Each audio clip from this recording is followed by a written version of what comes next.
अस्सलाम वालेकुम। अब तक के न्यूज स्टूडियो से मैं हूं ज़िशान यासिन और मैं हूं सनिया मलिक। सबसे पहले अब तक हेडलाइंस।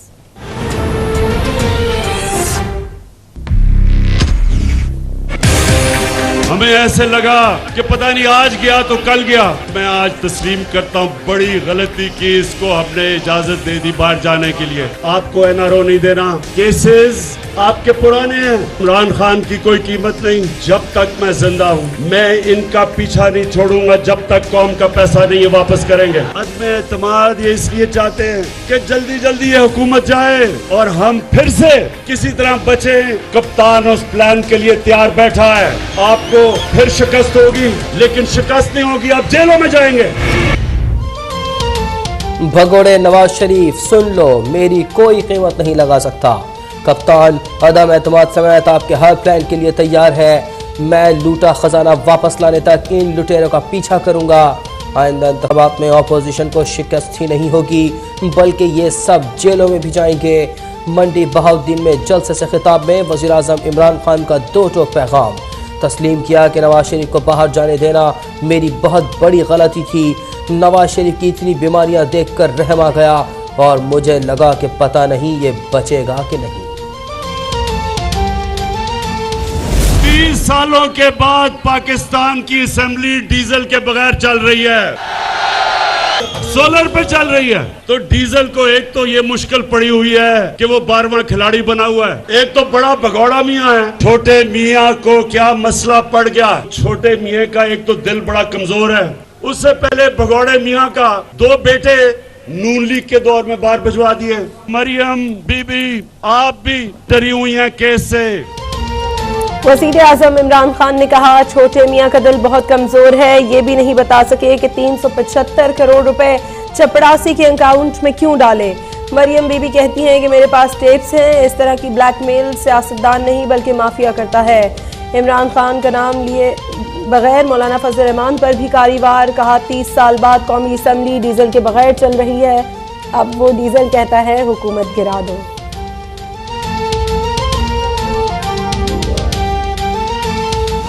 इसमें कोई शक नहीं कि महंगाई है। सारा वक्त मैं ये सोचता हूँ कि किस तरह मैं अपनी कौम के ऊपर से बोझ उठा सकूं। मुझे एहसास है कि महंगाई है, लेकिन मैं आपसे आज वादा कर रहा हूं कि हमारी पूरी कोशिश है कि किसी ना किसी तरह आपके ऊपर बोझ कम करें और आप देखेंगे हम कदम उठाते जाएंगे। वज़ीर आज़म इमरान खान का मुल्क में महंगाई का एतराफ़। कहा हर वक्त यही सोचता हूँ कि आवाम के लिए क्या करूँ। कोरोना की वजह से सप्लाई लाइन मुतासर हुई और चीज़ें महंगी हो गई। हुकूमत आवाम को रिलीफ देने की भरपूर कोशिश कर रही है। पेट्रोल पर तमाम टैक्स कम कर दिए। टैक्स रिलीफ देकर हर माह 70 अरब रुपए का नुकसान बर्दाश्त कर रहे हैं। हमारे दौर में टैक्स कलेक्शन और बरामदात रिकॉर्ड पर है। माजी में कभी किसानों को वो कीमतें नहीं दी गई जो आज मिल रही है।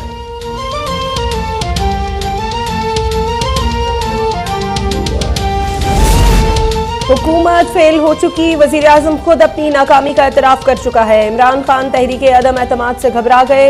ये खुद को बचाने के लिए कुछ भी करने को तैयार हैं। नून लीग के रहनुमा शाहिद खाकन अब्बासी का रद्द-ए-अमल। कहा गुज़श्ता हुकूमत के दौरान आलमी मार्केट में पेट्रोल की कीमत $120 तक पहुंची, लेकिन मुल्क में कभी फी लीटर पेट्रोल 110 रुपए से ऊपर नहीं गया। इमरान खान ये भी बताएं कि क्या आटे, चीनी, दवा और बिजली की कीमत में कई गुना इजाफा भी उनके खिलाफ आलमी साजिश का हिस्सा है।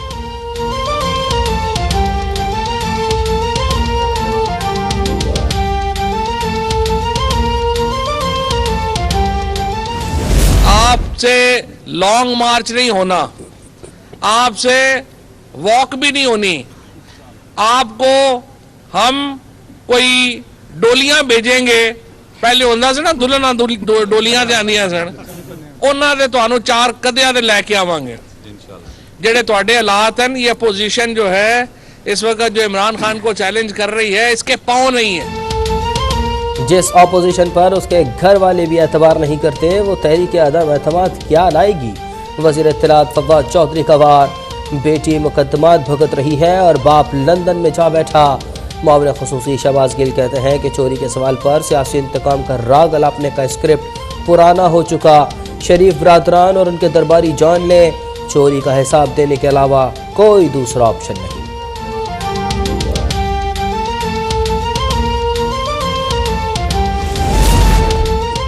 नौरतन कहते हैं कि इमरान खान मशहूर तरीन वजीर आजम है, लेकिन झूठे न्याजी से जान छुड़ाना कौम का नारा बन चुका है।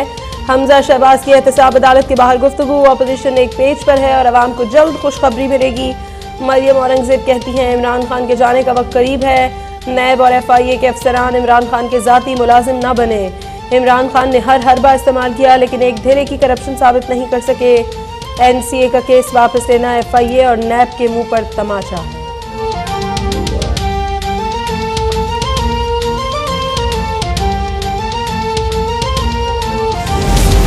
मनी लॉन्ड्रिंग केस में शहबाज शरीफ और हमजा शहबाज पर फर्द जुर्म आयद न हो सकी। एहतसाब अदालत लाहौर में मुल्ज़िमान की अबूरी जमानतों में 28 फरवरी तक तोसी। मुझ पर लगाए गए इल्ज़ाम सुप्रीम कोर्ट में भी मुस्तरद हो चुके। शहबाज शरीफ का अदालत में बयान, कहा लंदन की अदालत के जरिए मेरे और बेटे के असासे मुंजमद कराए गए और डेली मेल में शहजाद अकबर ने आर्टिकल लिखवाया, लेकिन आज तक एक ढेले की करप्शन साबित न हो सकी। दौरान समाअत शहबाज शरीफ FIA के दरमियान तल्ख कलामी भी हुई।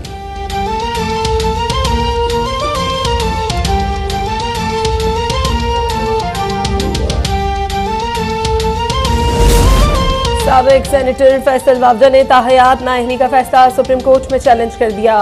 इलेक्शन कमीशन का नाअहली का फैसला कलअदम करार देकर सेनेटर के ओहदे पर बहाल करने की इस्तदा। मौक़िफ़ इख्तियार किया गया कि election commission Majaz court of law नहीं, इसके पास ताहयात नाअहल करने का इख्तियार ही नहीं।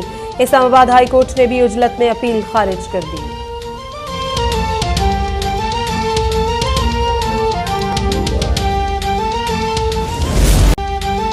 कराची में दिन दिहाड़े नौजवान सहाफ़ी अतहर मतीन का कातिल। CCTV फुटेज के मुताबिक नॉर्थ नाज़िमाबाद में डाकू शहरी से मोटरसाइकिल छीन रहे थे कि एक कार सवार ने उन्हें टक्कर दे मारी। डाकू उठकर भागने लगे तो पीछे से आने वाली अतहर मतीन की गाड़ी से टकरा कर गिर गए और उठते ही फायर किया, जिसकी गोली अतहर मतीन के सीने में जा लगी।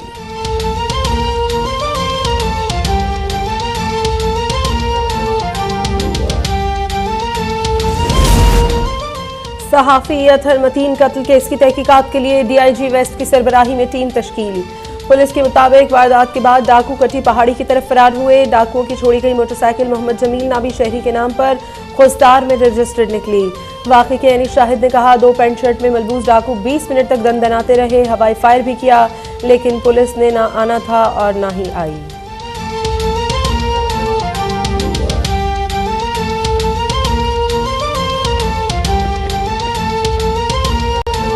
बाइक वाले ने बाइक देने से इनकार कर दिया, तो उसकी सूरत में सामने से कार आ रही थी, उस कार वाले ने उनको पहले हिट किया, वो उनसे बच गए।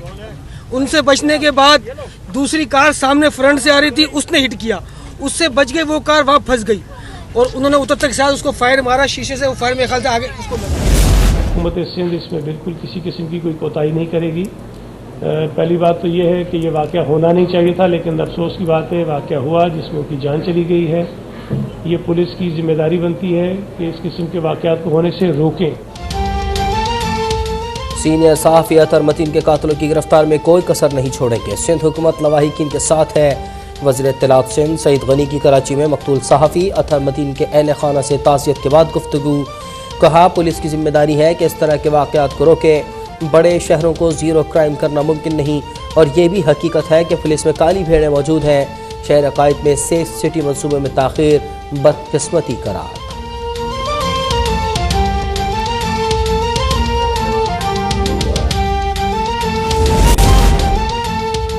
वज़ीर आज़म इमरान खान का कराची में सहाफ़ी अतहर मतीन के कत्ल पर गहरे अफसोस का इजहार।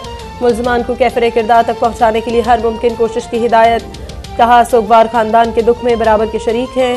वफाकी वज़रा फवाद चौधरी, शेख रशीद, असद उमर और अली जैदी की जानिब से भी गहरे दुख का इजहार। गवर्नर सिंध इमरान इस्माइल का पुलिस हुकाम को मुल्ज़िमान की फौरी गिरफ्तारी का हुक्म। अपोजिशन लीडर शहबाज शरीफ और तर्जुमान मरियम औरंगजेब का हुकूमत से कातिलों के खिलाफ सख्त कार्रवाई का मुतालबा।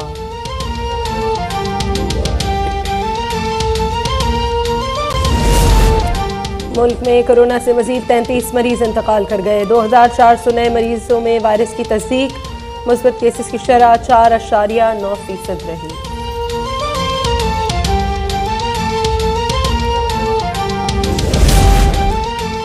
सदर मुमलिकत आरिफ अलवी की तेजी से बढ़ती आबादी पर इज़हार तशवीश। सहाफ़ियों से गुफ्तगू में कहा कि आबादी में तेजी से इजाफे से मुल्क की समाजी और इक़्तिसादी तरक्की पर असरात गहरे मुरत्तब हो सकते हैं। खानदानी मनसूबाबंदी और बच्चे के पैदाइश में मुनासिब वक्फा वक्त की अहम ज़रूरत है। Television talk shows, drama serials में आबादी के मसले पर तवज्जो सूदमंद साबित हो सकती है।